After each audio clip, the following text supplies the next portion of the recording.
Assalamualaikum warahmatullahi wabarakatuh. Selamat berjumpa kembali dalam Ujar Unpam Mengajar.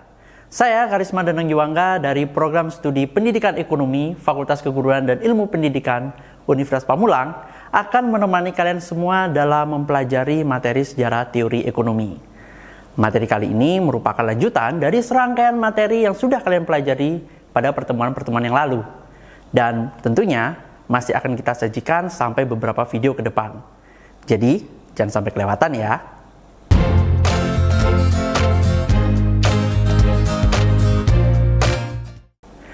Jika beberapa pertemuan yang lalu kalian telah begitu banyak berpetualangan dari berbagai macam era perkembangan teori ekonomi, pada pertemuan kali ini kita akan melanjutkan ke pemikiran ekonomi aliran historis. Fenomena ekonomi yang kita ketahui selama ini merupakan produk pengembangan masyarakat secara keseluruhan, sehingga dalam penentuan pemikiran, teori serta kesimpulannya selalu didasarkan pada pengalaman sejarah. Artinya, jika terjadi perubahan kondisi pada masyarakat, maka hukum dan dalil yang digunakan juga bisa akan ikut berubah. Seperti yang kita pelajari sebelumnya pada pembahasan yang lalu, bahwa sejarah teori ekonomi memiliki tahapan-tahapan era dengan sudut pandang empiris yang mempengaruhi perilaku manusia kala itu.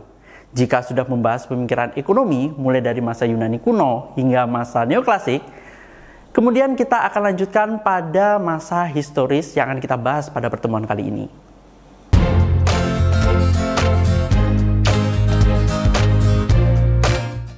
Nah, teman-teman mahasiswa, sepertinya sudah tidak sabar ya untuk mulai belajar.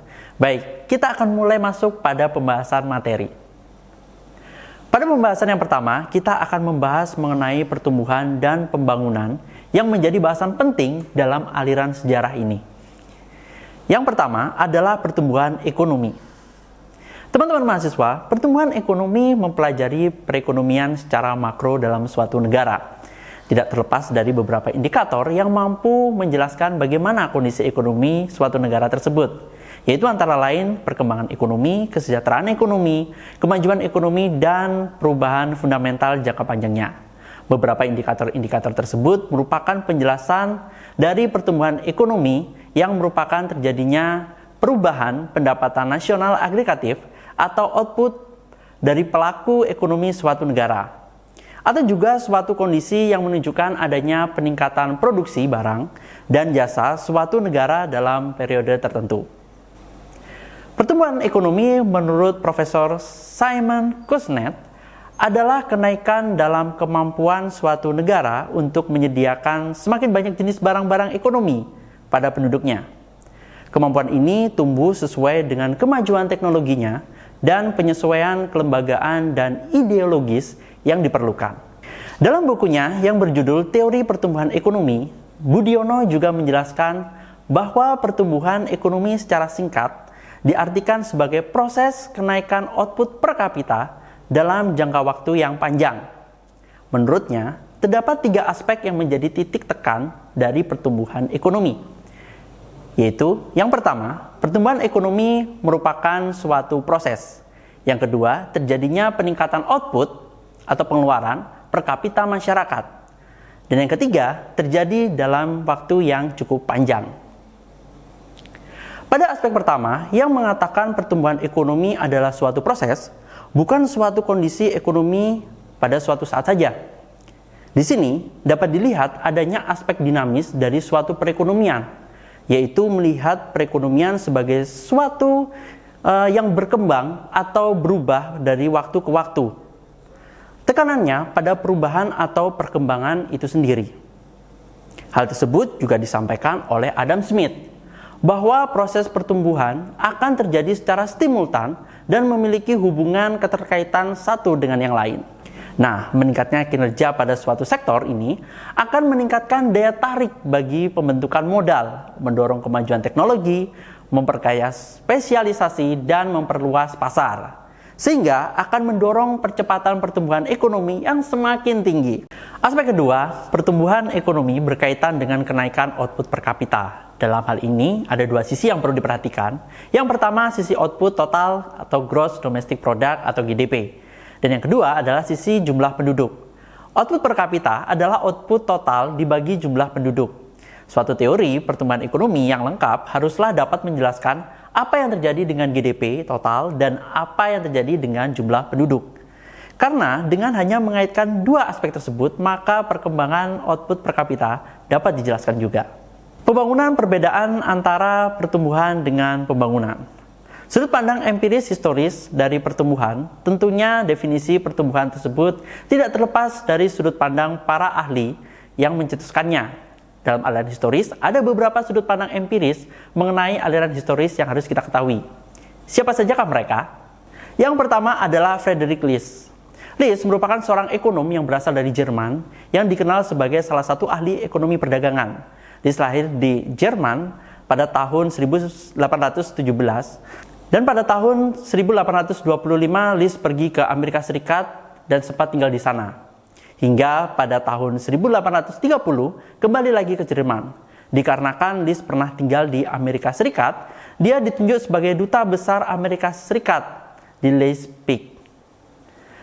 Di sana, dia memperjuangkan tentang unifikasi ekonomi dan politik Jerman, sehingga pada suatu masa, List mengalami kesulitan ekonomi, kekecewaan politik, kesehatan yang tidak baik, sehingga menyebabkan List mengalami depresi yang berujung dengan mengakhiri nyawanya sendiri pada tahun 1846. Di balik cerita singkat tentang List tersebut, dia memberikan banyak pengaruh terhadap perkembangan teori-teori ekonomi saat ini. List memaparkan bahwa pertumbuhan ekonomi suatu negara akan bergantung pada bagaimana cara produksi dan pencaharian masyarakatnya. Sehingga berdasarkan konsep tersebut, List membagi pertumbuhan ekonomi berdasarkan tingkatan-tingkatan yang disebut dengan Stufen-Trottian atau teori tangga. Adapun tingkatan-tingkatan tersebut meliputi tahapan yang pertama adalah masa berburu dan mengembara. Ini tentunya kalian pernah dengar. Pada tahapan ini manusia memenuhi kebutuhannya dengan cara berburu serta mengembara, di mana para lelaki akan berusaha memburu hewan-hewan liar, sedangkan para perempuan mencari sayur-sayuran atau umbi-umbian.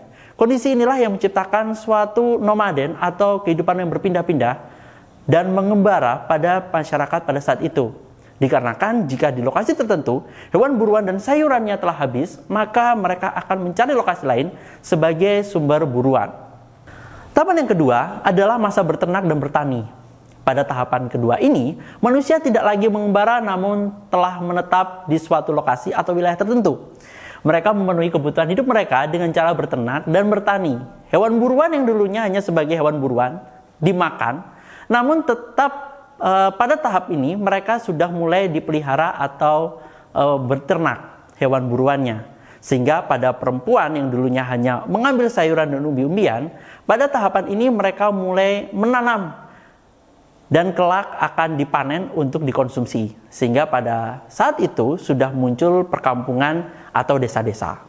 Tahapan ketiga adalah masa bertani dan kerajinan. Pada tahapan ketiga ini, perkembangan manusia mencapai fase melakukan kegiatan kerajinan. Beberapa kerajinan hasil manusia saat itu meliputi pertukangan dan pandai besi, meskipun hal tersebut berbeda hanya sebagai selingan dalam kegiatan bertani. Selanjutnya adalah tahapan keempat, yaitu masa kerajinan, industri, dan perniagaan.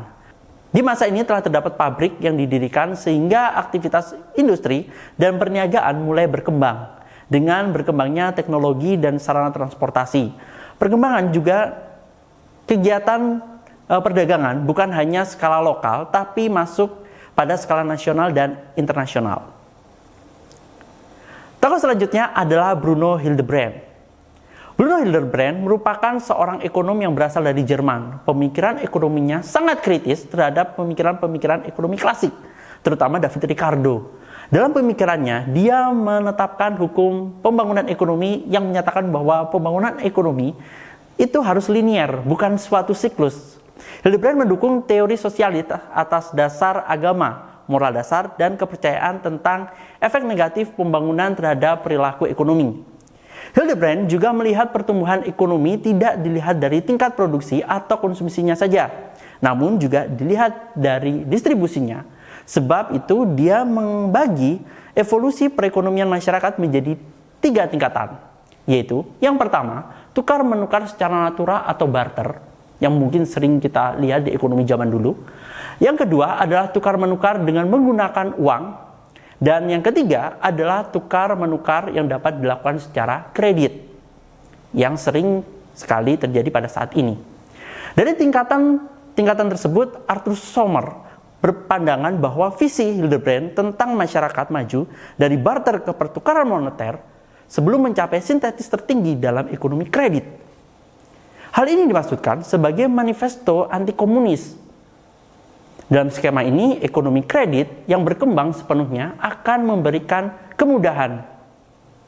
Dengan demikian, menyelesaikan salah satu permasalahan yang sering muncul dalam masyarakat modern yang paling mendesak tanpa bantuan sosialisme. Namun, Hildebrand dianggap gagal dalam mengembangkan sistem ekonomi koheren.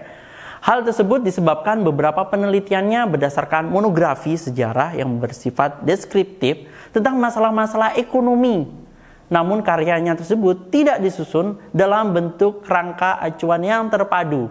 Oleh sebab itu, karya-karya penelitian sejarah Hildebrand tersebut dinilai tidak berarti dalam perkembangan ilmu ekonomi, namun lebih bernilai jika ditinjau dari bidang sosiologi. Wah, ini menarik sekali ya.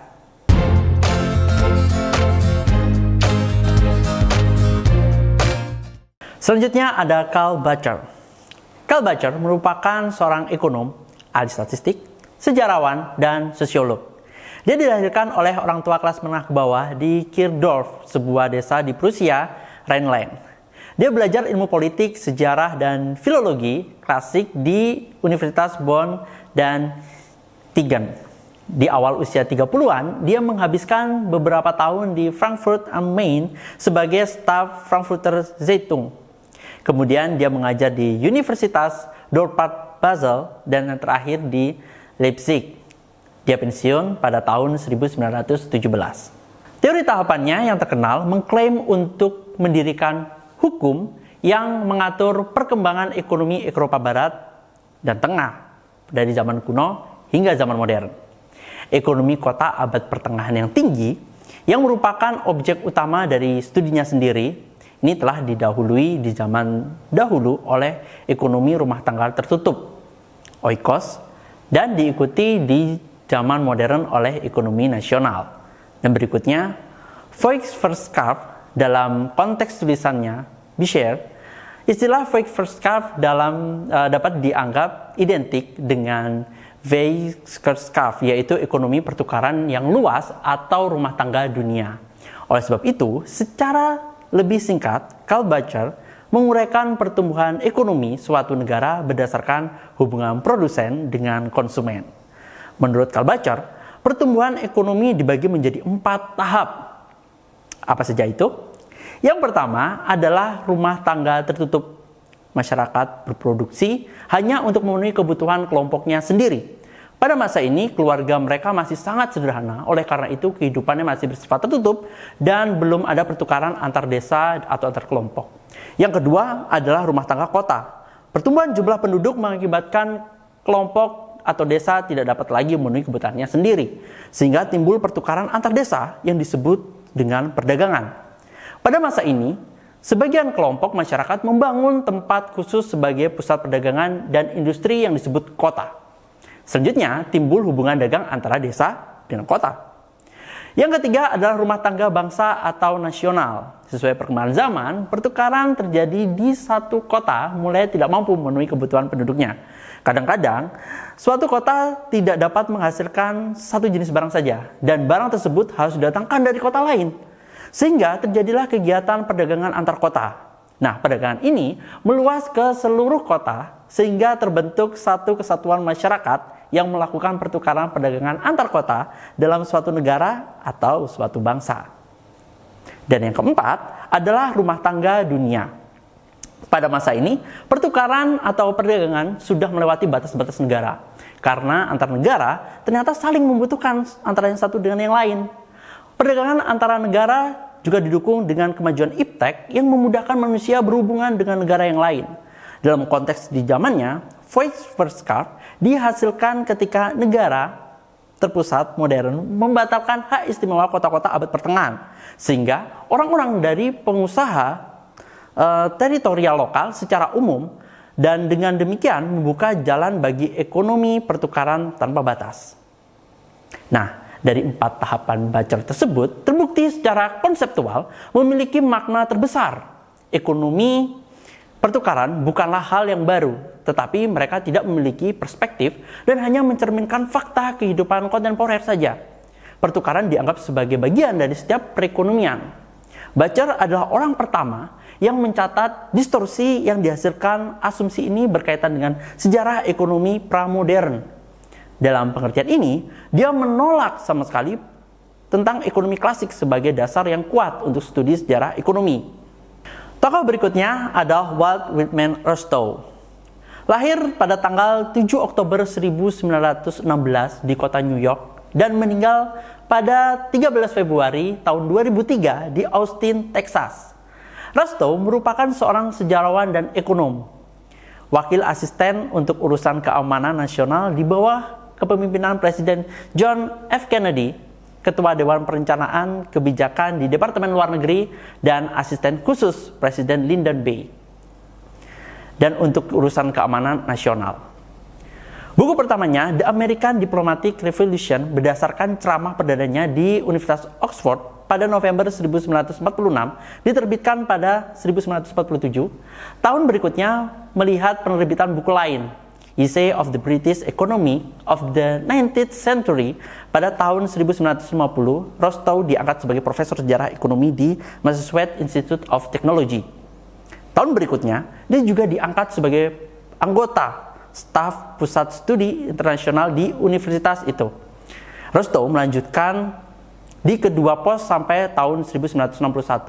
Selama bertahun-tahun itu, Rostow menulis sejumlah buku, artikel, dan ulasan yang mengesankan tentang berbagai macam topik. Di antaranya karya-karyanya adalah The Process of Economic Growth, The Growth and Fluctuation of the British Economy, hingga Theories of Economic Growth from David Hume to the Present. Karya-karya ini membantu membangun reputasi Rostow sebagai ahli teori ekonomi yang orisinal dan berpengaruh serta pengamat yang lihai dalam urusan internasional. Judul buku The Stage of Economic Growth mungkin merupakan karya yang paling berpengaruh. Dalam buku tersebut, Rostow menjelaskan bahwa pembangunan ekonomi merupakan suatu proses yang dapat menyebabkan, yang pertama, perubahan orientasi ekonomi, politik, dan sosial pada mulanya berorientasi ke dalam menjadi orientasi keluar. Yang kedua, perubahan pandangan masyarakat mengenai jumlah anak dalam keluarga, yaitu kesadaran untuk membina keluarga kecil. Yang ketiga, perubahan dalam kegiatan investasi masyarakat dari melakukan investasi yang tidak produktif menjadi investasi yang produktif. Yang keempat, perubahan sikap hidup dari adat istiadat dan keluarga menjadi ditentukan oleh kesanggupan melaksanakan pekerjaan. Dan yang kelima, perubahan pandangan masyarakat yang awalnya ditentukan oleh keadaan alam menjadi berpandangan bahwa manusia harus memanipulasi keadaan alam untuk kemajuannya.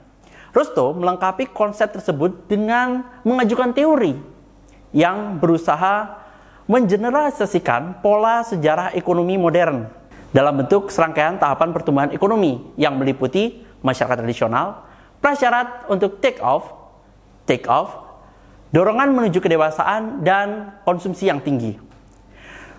Sebagai terjemahan dari Manifesto Non-Komunis, Rostow mengemukakan keampuhan model pengembangan kapitalis, sebuah argumen yang ditujukan terutama pada negara-negara baru yang berkembang di dunia yang ketiga. Berikut penjelasan tentang tahapan pertumbuhan ekonomi menurut Rostow. Yang pertama, tahapan masyarakat tradisional atau masyarakat yang masih menggunakan cara berproduksi tradisional atau dapat dikatakan relatif primitif dalam hal hidup yang masih dipengaruhi oleh nilai-nilai pemikiran yang tidak rasional dan kebiasaan yang sudah turun-temurun. Ciri-ciri tahapan tersebut meliputi fungsi produk yang terbatas, cara produk yang masih primitif, tingkat produktivitas masyarakat yang rendah, dan masih bertumpu pada sektor pertanian, serta struktur sosial yang hierarkis dan kegiatan politik serta pemerintahan di daerah-daerah berada dalam ruangan tuan tanah. Tahapan yang kedua adalah tahapan prasyarat tinggal landas. Tahapan ini merupakan masa transisi masyarakat dalam mempersiapkan diri guna mencapai pertumbuhan atas kekuatannya sendiri. Ciri-ciri tahapan ini meliputi, yang pertama, adanya perubahan dalam sistem politik. Yang kedua, perubahan struktur sosial. Yang ketiga, perubahan nilai masyarakat. Dan yang terakhir, perubahan struktur kegiatan ekonomi. Tahapan ini memiliki dua corak yang berbeda, yaitu yang pertama, tahapan prasyarat tinggal landas yang dialami oleh negara Eropa, Asia, Timur Tengah, dan Afrika, di mana terjadi perombakan dalam masyarakat tradisional yang sudah ada guna mencapai tahap tersebut. Yang kedua, tahapan prasyarat tinggal landas yang dialami oleh negara born free atau daerah imigran seperti Amerika Serikat, Kanada, Australia, dan Selandia Baru, yaitu dengan tanpa harus merubah sistem masyarakat tradisional yang sudah ada dan umumnya masyarakat imigran. Yang ketiga, tahapan tinggal landas. Pada tahapan ini, pertumbuhan ekonomi selalu terjadi. Kemajuan pesat dalam inovasi serta terbukanya pasar-pasar baru. Adapun ciri-ciri utama negara yang mencapai tahapan tinggal landas meliputi kenaikan investasi yang produktif dari 5% atau kurang menjadi 10% dari PNB atau Net National Product. Selanjutnya tercapai suatu kerangka dasar politik, sosial, dan kelembagaan yang dapat menciptakan perkembangan di sektor modern dan potensi ekonomi eksternal yang dapat menyebabkan pertumbuhan ekonomi. Berkembangnya satu atau beberapa sektor industri pemimpin leading sektor dengan tingkat pertumbuhan tinggi. Ini peranan leading sektor dalam tahapan ini yaitu pertumbuhan yang digerakkan oleh perkembangan sejumlah kecil kegiatan ekonomi yang digolongkan pada sektor ekonomi primer. Terdapat 4 faktor yang untuk menciptakan leading sektor ini. Salah satunya adalah adanya perluasan pasar dari barang-barang produksi yang menjadi kemungkinan untuk berkembang dengan cepat. Ini pengembangan teknik produksi modern dengan kapasitas yang lebih luas. Terus terciptanya tabungan dalam masyarakat, serta di mana para pengusaha harus menanamkan kembali keuntungannya untuk membiayai pembangunan sektor tersebut. Dan yang terakhir, pembangunan dan transformasi teknologi untuk memperluas kapasitas dan modernisasi sektor-sektor lain. Selanjutnya adalah tahapan menuju kedewasaan. Pada tahapan ini, kondisi masyarakat sudah secara efektif menggunakan teknologi modern hampir dalam semua kegiatan produksi dan kekayaan alam. Sektor pemimpin baru akan bermunculan menggantikan sektor pemimpin yang mengalami kemunduran.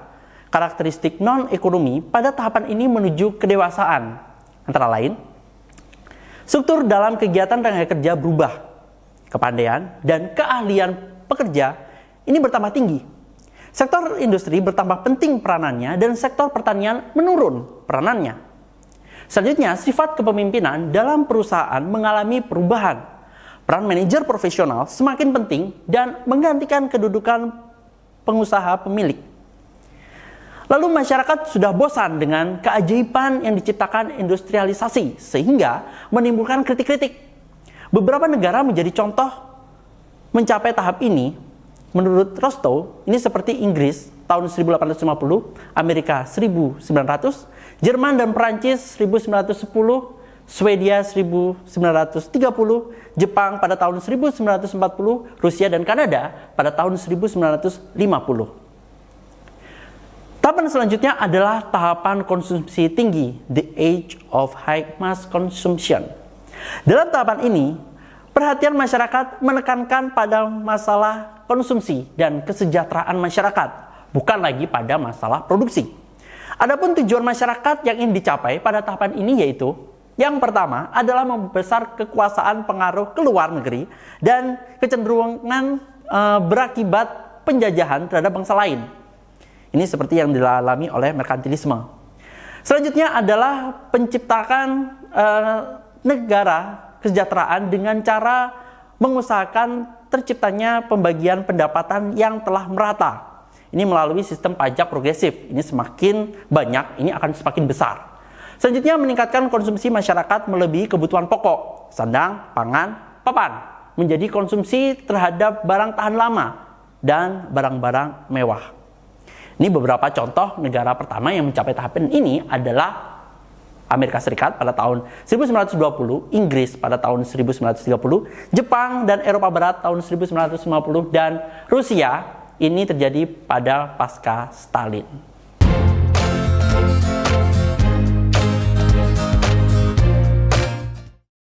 Pemerintah sudah menetapkan PPKM, pemberlakuan pembatasan kegiatan masyarakat. Selalu terapkan 3M. Tetap belajar dari rumah, bekerja dari rumah, dan belanja kebutuhan Anda dari rumah. Jika tidak mendesak, jangan keluar rumah. Hindari kontak dengan orang lain. Sayangi diri Anda dan keluarga. Saya Dr. Risa Broto Asmoro. Berikut tips menjadi wisatawan yang aman COVID-19 dan bertanggung jawab melindungi sesama. Pertama, selalu siapkan masker cadangan, hand sanitizer, dan tempat menyimpan masker sebelum berpergian. Kedua, ikuti protokol kesehatan yang diterapkan di tempat wisata yang kita kunjungi. Suhu badan harus di bawah 37,3 derajat Celcius. Mencuci tangan memastikan ribuan kuman yang ada di tangan kita mati dan tidak bisa menyebar lebih luas. Memakai masker dan menjaga jarak adalah cara terbaik untuk menekan resiko penularan COVID-19. Ketiga, ingatkan juga wisatawan lain untuk melakukan hal yang sama. Ingatkan mereka agar patuhi protokol kesehatan dengan lengkap. And for those who come from abroad, we welcome you with open hand, open heart, and open mind. Do please respect each other, care for each other, protect each other, and be a responsible guest. Follow the health protocols applied in Bali. It is meant to protect you, me, and the community. Bali is for you, for me, and for all of us. Salam sehat dari saya, sampai jumpa.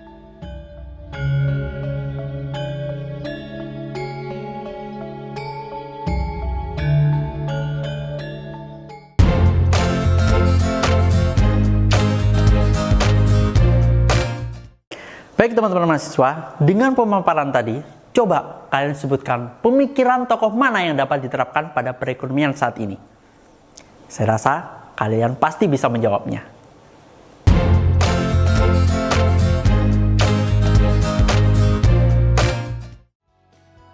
Hai Healthies, tahu gak sih kalau vaksinasi itu penting untuk mencegah penyebaran COVID-19? Oleh karena itu ada beberapa hal yang harus Anda tahu tentang vaksinasi. Segera vaksinasi jika sudah ada kesempatan mendapatkan vaksin COVID-19. Walau sudah divaksinasi, mari tetap pakai masker, cuci tangan pakai sabun, jaga jarak minimal 1 meter, hindari kerumunan, dan batasi mobilitas untuk melindungi diri dan orang lain.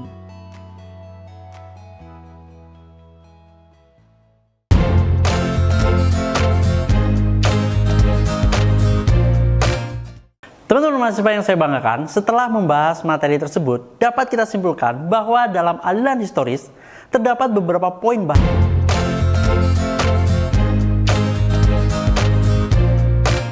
bahasan. Yang pertama, pertumbuhan ekonomi. Yang kedua, pembangunan. Yang ketiga, perbedaan antara pertumbuhan dan pembangunan.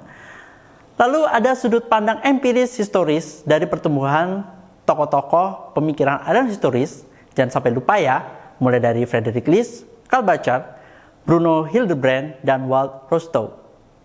Baik, demikian pembahasan kita. Jangan lupa belajar, tetap sehat dan selalu berpikiran positif ya. Sampai jumpa lagi di lain kesempatan.